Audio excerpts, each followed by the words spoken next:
The top stories tonight in Y News. Dozens were reported to have been killed in Russia's initial rocket attacks in Ukraine, while the United States of America imposes severe economic sanctions on Russia. The Department of Foreign Affairs has accounted for 181 Filipinos in Ukraine. 37 are now en route to Poland for repatriation. A security analyst believes that the ongoing Russia-Ukraine crisis could create a new security threat to Asia as well as the West Philippine Sea. The country also marked the 36th anniversary of the EDSA People Power Revolution, with President Duterte honoring Filipinos who have been able to keep the spirit of democracy alive. Good evening, Philippines and the world. Today is Friday, February 25, 2022. Join us in the next hour as we deliver today's top stories around the Philippines and in other parts of the world. I am William Theo. We are also seen in 1,935 satellite monitoring centers nationwide and via live streaming worldwide through the UNTV News and Rescue social media accounts and our website, untvweb.com. I am Kat Dumaraos. First in the news, Ukraine President Volodymyr Zelensky provided the first detailed figures on casualties and warned of saboteurs in the capital of Kyiv. Zelensky said at least 137 people have been killed and 316 injured after Russia invaded Ukraine on Thursday, attacking key cities and taking control of the Chernobyl nuclear power plant.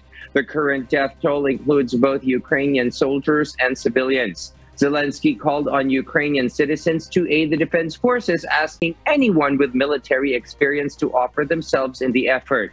Washington has predicted that up to 5 million people could be displaced by the conflict.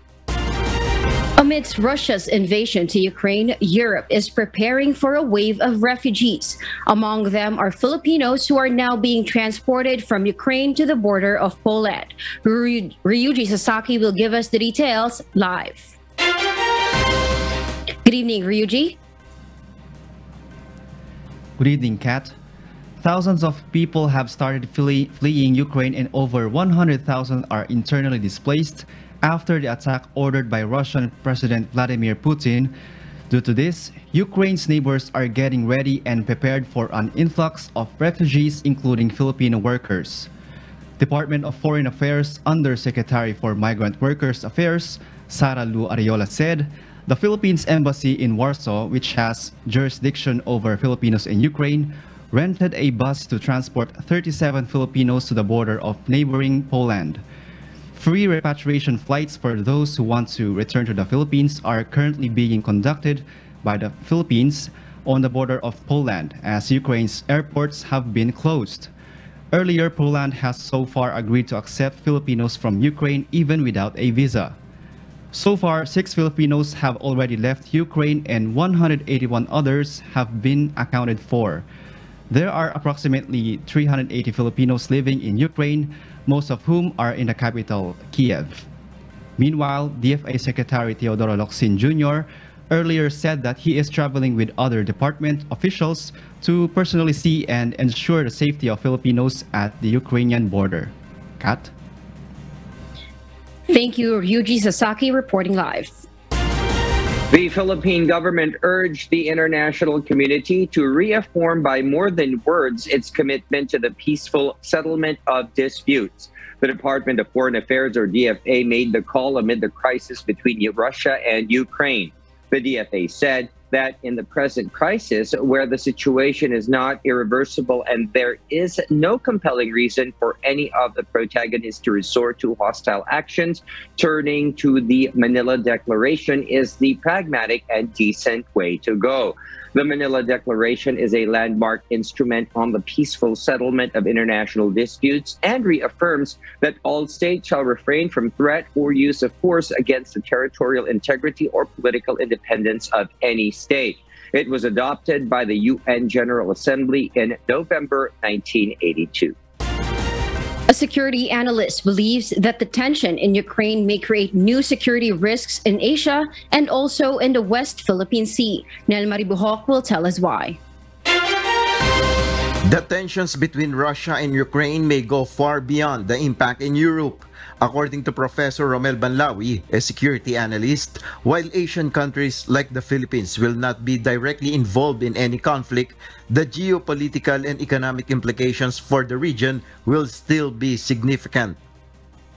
Meron ding geopolitical implications to sa ating security dahil ang US ngayon ay magiging abala sa sitwasyon sa Ukraine, so yung attention niya ay madidivide between Europe and Asia. At alam naman natin sa Asia, pag abala ang Estados Unidos ay merong isang major power na gumagalaw doon. So binabantayan natin dito ay yung China. Banlawi said the government or the next administration should know how to manage any challenges in the region, particularly in the West Philippine Sea. Pwedeng take advantage ng China yung current situation sa Ukraine para magawa din ang kanyang mga activities sa West Philippine Sea at sa Taiwan Strait dahil nga abala ang US sa problema sa Ukraine. The Philippines and China are in dispute over the West Philippine Sea. China has stuck to its claim that it owns the entire South China Sea, which however includes portions of the West Philippine Sea. Nel Maribuhok, UNTV News and Rescue, we serve the people, we give glory to God.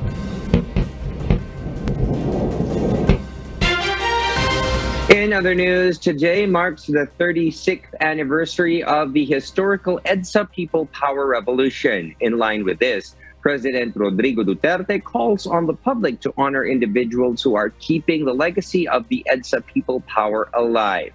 Eileen Cerudo reports. Filipinos commemorate the 36th anniversary of the EDSA People Power Revolution. After almost 2 years into the pandemic, government officials conducted a ceremony at the EDSA People Power Monument led by Department of the Interior and Local Government Secretary Eduardo Año. The commemoration began with a flag-raising ceremony followed by a wreath-laying in front of the monument.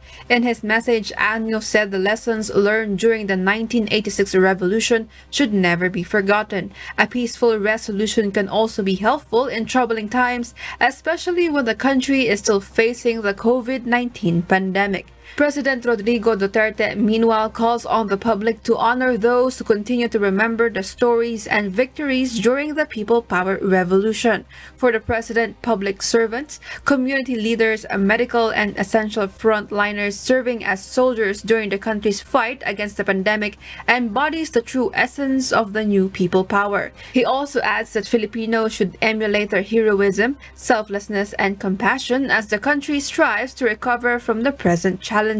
Meanwhile, progressive groups conduct a demonstration in commemoration of the EDSA People Power Revolution. The groups reiterate that the country should no longer experience any form of dictatorship. Kaya ang ating paglaban ngayon ay para i-assert ang katapangan ng ating mga kababayan noong panahon ng martial law na hinarap ang tarke, hinarap ang militar, hinarap ang diktadurang Marcos para mapatalsik ang diktador at tyrant sa Pilipinas.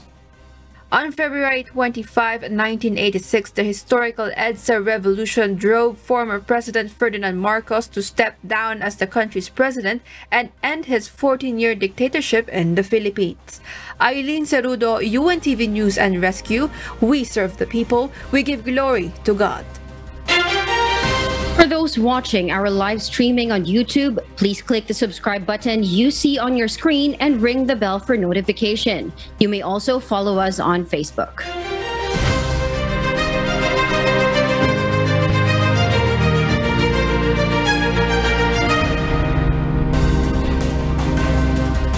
The Commission on Elections urges Filipino voters to use the remaining months to continue scrutinizing the candidates for the 2022 elections. Dante Amento tells us why.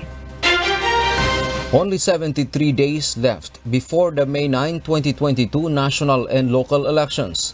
Thus, the Commission on Elections Acting Chairman Socorro Inting reminds the electorate to choose wisely for the future leaders of our nation in the next years. The poll body also calls on the public to go out and vote. Suriin po natin mabuti ang ating mga kandidato Meron pa tayong mahigit na 2 buwan para gawin ito. Hikayatin po natin ang ating mga kapwa botante na lumabas at bumoto sa 9 ng Mayo. At higit sa lahat, bumoto ng naaayon sa konsyensya at tamang impormasyon. Based on the COMELEC data, there are over 65 million registered voters in the country for the upcoming polls. The Commission also urges all candidates, particularly presidential and vice presidential bets, to join their commission debates. COMELEC spokesperson Director James Jimenez said the debates will be an opportunity for the voting public to see their candidates in action, performing under pressure and showing leadership at this critical time. The poll body recently clarified that they will not require vaccination for voters for them to vote. Even COVID-19 tests will also not be required. We are not requiring vaccinations. We're not requiring proof of vaccination. We're not even requiring RT-PCR tests for voters. Hindi po yan requirement. Dante Amento, UNTV, News and Rescue. We serve the people. We give glory to God. A transport group urges the government anew to approve their fare hike petition amid the rising fuel prices. Meanwhile, the Department of Energy says it is up to Congress to amend the provision in the 2022 national budget pertaining to fuel subsidies for the transport sector. Rosalie Cos details why. The Liga ng Transportasyon at Operators sa Pilipinas or LTOP, a transport group, have been appealing to the Land Transportation, Franchising and Regulatory Board to approve their petition for the 1 peso provisional fare hike. This is to mitigate the impact of increasing fuel prices to their livelihood. Ang hiniling namin kay Chairman Delgra Yosek Raki ay ibalik nila yung 1 peso na aming voluntaryong ibinaba noong 2018. The transport groups are one of the most affected sectors of the oil price hike, especially the public utility vehicle drivers. Meanwhile, the Department of Energy pointed out that it is up to Congress to amend the special provision in the General Appropriations Act 2022 on fuel subsidies. This indicates that the government can release 2.5 billion pesos in fuel subsidies for the transport sector when the average price of Dubai crude reaches $80 per barrel within 3 straight months. Hingin ho natin ulit yan, yung authority na yan sa Kongreso. Kasi doon sa budget doon nakalakit din ho naman yan, yung 3-month rule na yan. We'll check how the President, Office of the President can be flexible on this one. Pero 3-month rule na yan kasi ano yan, pati doon sa mga farmers, no, and sa mga fishermen. Under the particular provision, the fuel subsidies will be made available to drivers of public utility vehicles, taxis, tricycles, and ride-hailing and delivery services in April. The Development Budget Coordination Committee have assured the government is prepared to release 2.5 billion pesos for the fuel subsidy program of the Department of Transportation. Meanwhile, DOE also appealed to Congress to consider the amendment of the Republic Act No. 8479 or Downstream Oil Deregulation Act of 1998. This is for the government to have powers to intervene when global oil prices skyrocket. Rosalie Cos, UNTV News and Rescue. We serve the people, we give glory to God. Several private schools are expected to increase their tuition fees ahead of the limited face-to-face classes return. Janice Inhente tells us why. The Coordinating Council of Private Educational Associations of the Philippines, or COCOPEA, has revealed that several private schools are struggling to raise funds after 2 years of closure due to COVID-19 pandemic. Now that COVID-19 cases in the country drop, some private schools are considering the possibility of returning to physical classes. But according to Attorney Joseph Noel Estrada, Managing Director of COCOPEA, some schools may need to increase their tuition fees to support the needs of their employees, and the possible reopening of face-to-face classes will also give additional expenses. At this time, magkakaroon pa lang ng mga consultation sa mga schools if ever they plan to increase. Isip mo, bawa, testing, no?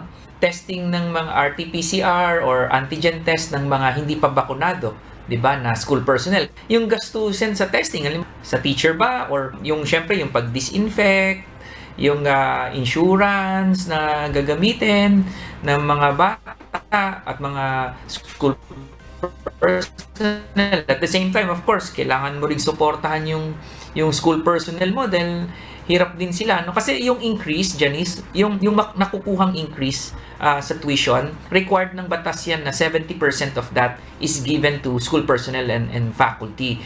Hindi pwedeng gamitin yan for some other reason. Estrada added the overall operating expenses of some private schools are also affected due to the reduction in the number of their enrollees. Although there are no schools who have yet to announce a tuition fee increase, but several parents immediately disagreed on the said tuition hike, adding that they may possibly transfer their children to public schools. Kung magtataas ulit sila ng tuition tapos hindi rin naman face-to-face, ipa-public ko muna siya. Pero kung halimbawa na magpe-face-to-face sila, pwede ko siyang ilipat doon. Pero kung ganito na hindi naman na face-to-face, sa public muna siya. Kung magtataas sila ng tuition fee tapos hindi naman siya face-to-face, ililipat ko muna siya sa public school. Medyo nakaka-alarma kasi nga, alam naman natin, di ba, na pandemic pa hanggang ngayon. At ngayon pa lang medyo nakakabawi, nakakabangon. So kung magkataas ang tuition, medyo mabigat po. So yun, sana wag naman. Kasi noong previous, prior sa pandemic, mataas na yung tuition fee sa pinapasukan ng mga anak ko. So kung itataas pa nila yun, ba mahirapan kami lalo. The Department of Education has first extended the application and consultation period for private schools that want to increase their tuition and other school fees until March 30 this year. Janice Hente, UNTV, News and Rescue. We serve the people, we give glory to God. Health experts agree on the proposal to remove plastic barriers in business establishments as the Philippines prepares to shift to the new normal. Aiko Miguel explains why.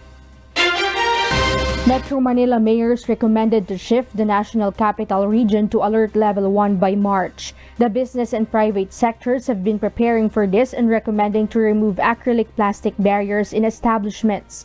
Under Alert Level 1, businesses will be permitted to operate at 100% capacity, and safety protocols against COVID-19 should still be observed.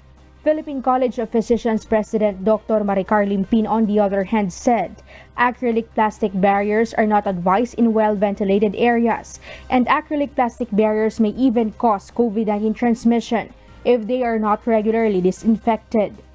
As far as the healthcare professionals are concerned, hindi na kailangan talaga yung mga plastic barriers. In fact, it's not only na hindi siya makakatulong, kung hindi pwede nga siyang even promote yung transmission ng sakit. Health reform advocate Dr. Anthony Liachon said that plastic barriers are only suited in medical settings and enclosed areas. In progressive countries like Canada and other countries of the world, tinatanggal na yung mga plastic barriers. Kung gusto ng mga doctor to be overzealous at saka ibang facilities, IATF naman sa medical facilities, minemaintain naman natin ang face shield natin. Minemaintain natin ang medical grade. But sa outdoor, hindi. Private Hospitals Association of the Philippines Incorporated or PHAPI President Dr. Jose Rene de Grano also shared the same thoughts. But then kung kayo po ang nandun sa lugar na yun, na kayo ang mismong directly in contact with the employees, yung mga kliyente, itong ating mga empleyado, frontliners, siyempre natatakot din sila yung direct, di ba? Itong barriers na ito sa kanila is another layer of security, another layer of protection. Kaya hindi natin po maalis-alis sa kanila yan. Actually, sila ang humihingi niyan. The UNTV News team also asked some citizens what they think about this recommendation. Some individuals, like a karinderya owner and a customer, say plastic barriers have to be removed. Tanggalin na yun dahil maraming kaya natatakot sila dahil sa mga plastic. Dapat yan tanggalin na katulad nito, open na dapat. Hindi man nakakatulong yun eh. Kasi Istorbo lang sa mga ano yun, mga tao yun. Maganda yung walang plastic, abot ka lang ng abot. Okay naman sir, kung anong may plastic o meron, okay lang. Medyo mahirap din pag may barrier kasi parang hirap kumilos parang nakakailang siya. While a regular commuter like Nestor believes plastic barriers are needed to prevent COVID-19 transmission. Ang masasabi ko sa barrier sa jeep, dapat yung lagyan pa rin ng plastic sa jeep. Dahil mahirap po, baka meron pang isang sumasakay na may, siyempre hindi natin malalaman kung may sakit o wala. Yun ang mahirap. Dapat yun, meron pa rin dapat ho yun. Health experts, however, warn the public that plastic barriers may be removed in some businesses and establishments. The face mask mandate will remain unless the World Health Organization announces that COVID-19 pandemic has come to an end. Health experts again emphasize among all the health protocols, wearing a face mask is the last one to go. This will be a way of life for everyone. I think for the next 2 years, magmamask tayo. Kasi because of the variants na nanggagaling in other countries. Pag mababa ang vaccination rate mo, nagkakaroon ka ng variant. Nakita natin yan sa South Korea, nakita natin sa Hong Kong ngayon, nakita natin sa Japan, na mga progressive countries. Hindi tayo pwede maging complacent. Lalo na sa ating bansa na ang healthcare system natin ay weaker in the countryside. Aiko Miguel, UNTV News and Rescue. We serve the people, we give glory to God. Angat Dam's water level threatens to fall below the minimum operating level when the warm and dry weather conditions prevail over the country. JP Nunez will tell us why live. JP, good evening. Go ahead. William, good evening. The Philippine Atmospheric, Geophysical, and Astronomical Services Administration monitors the trend of precipitation volume will begin to decrease as dry season approaches. The State Weather Bureau projects that only one tropical cyclone may enter the Philippine area of responsibility, which will not be enough to replenish the water supply in Angat Dam. If localized thunderstorms starts to reduce in the coming months, water level in Angat Dam may decrease up to 178 meters, which is 2 meters below the normal operating level.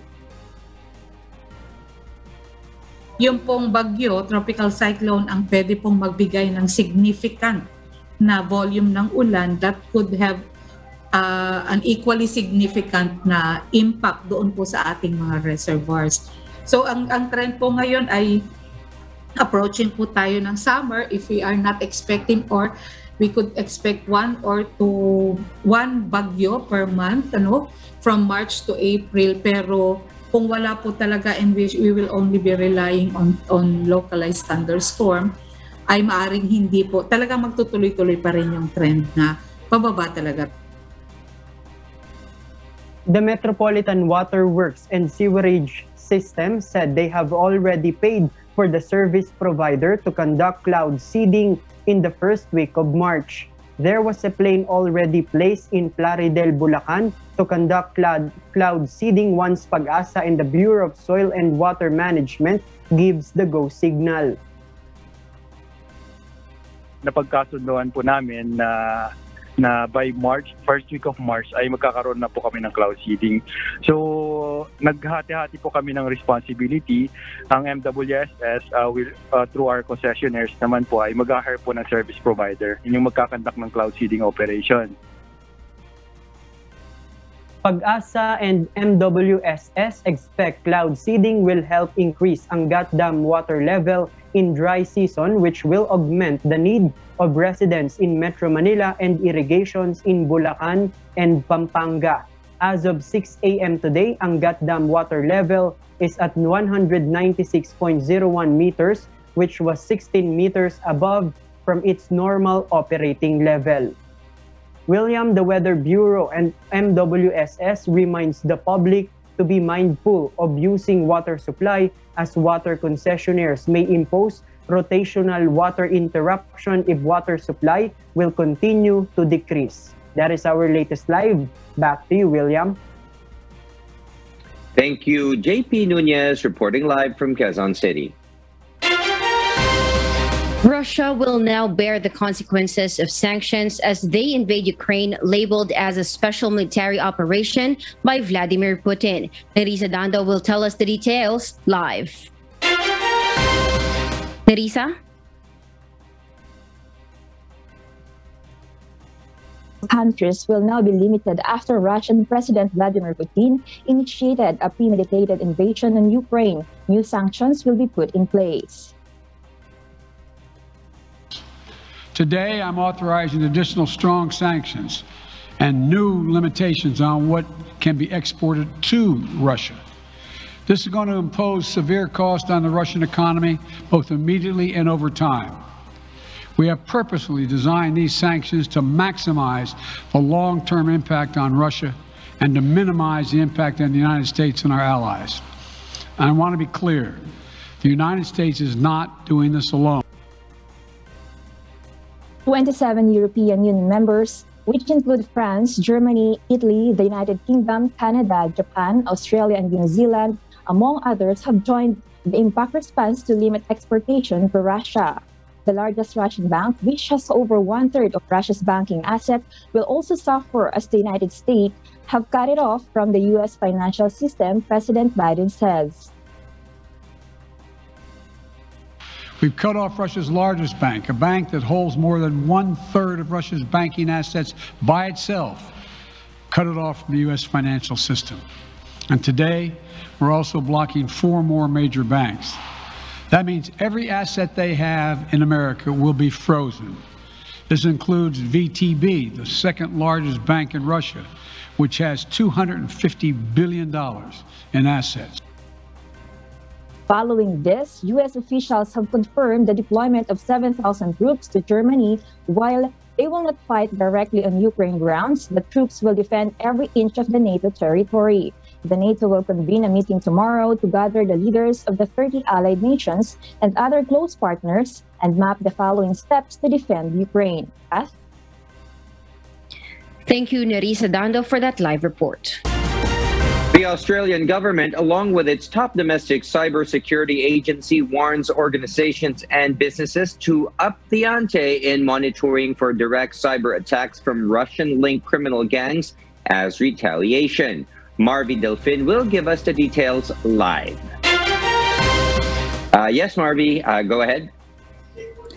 William, in light of rising international tensions with Russia, Prime Minister Scott Morrison announced that the Australian government has taken an enhanced cybersecurity posture. While the Australian Cybersecurity Centre has issued an advisory urgently encouraging Australians to boost their cybersecurity and become vigilant in protecting their online records. This comes after Australia joined with international voices from the US, UK, European Union, and other governments to condemn Russia's aggression towards Ukraine, including imposing sanctions against the Kremlin. While the Morrison government or the agency did not specify or report any threats, the recent events have raised the possibility for unintended disruptions, which could be in the form of denial of service or DOS attacks, as well as disinformation campaigns.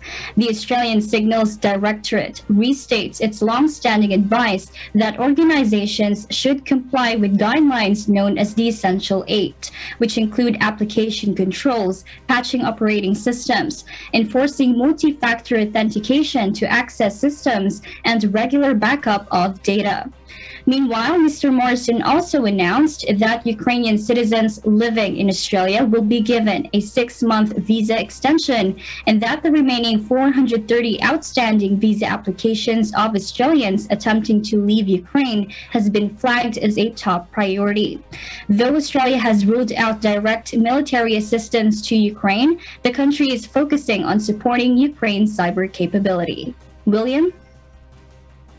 Yes, thank you very much. Marvy Delfin reporting live from Australia.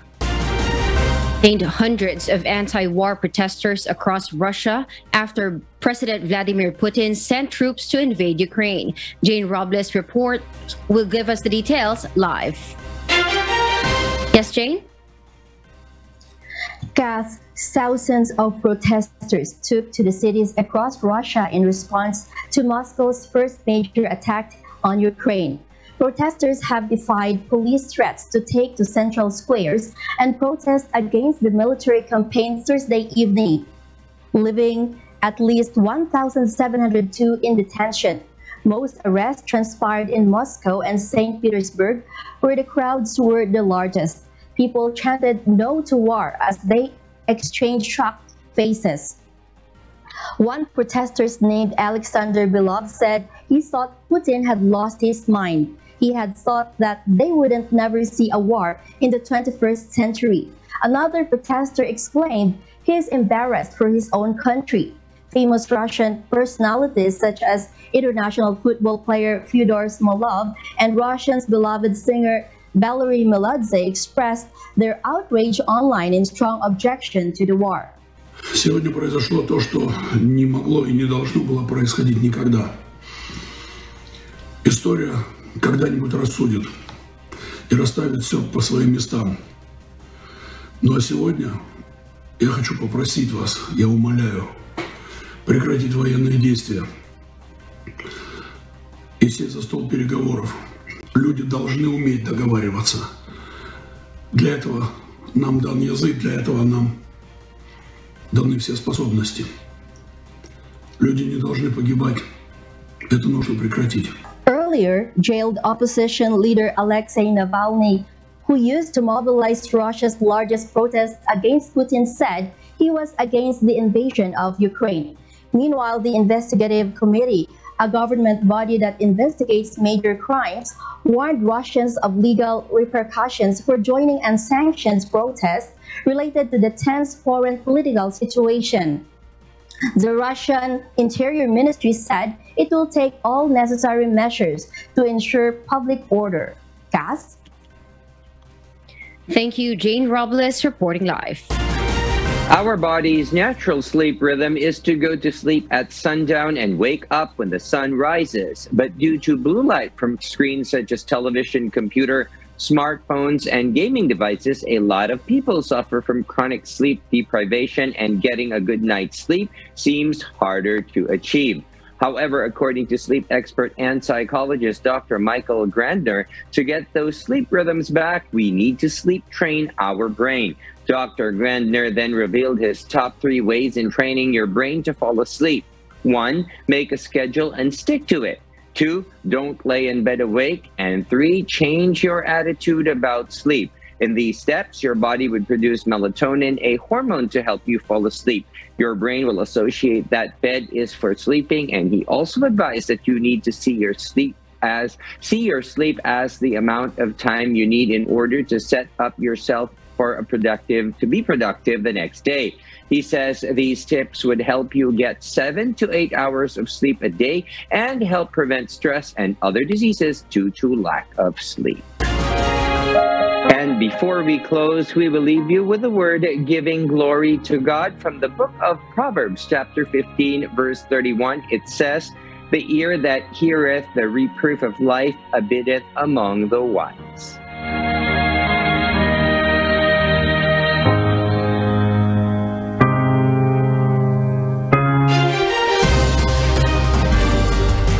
And those are the reasons behind the news, February 25, 2022. Reasons we deliver to you as they unfold. I'm Kat Dumaraos, reporting live from Bangkok, Thailand. And because we need to know, we will always ask why. I am William Theo. We serve the people. We give glory to God.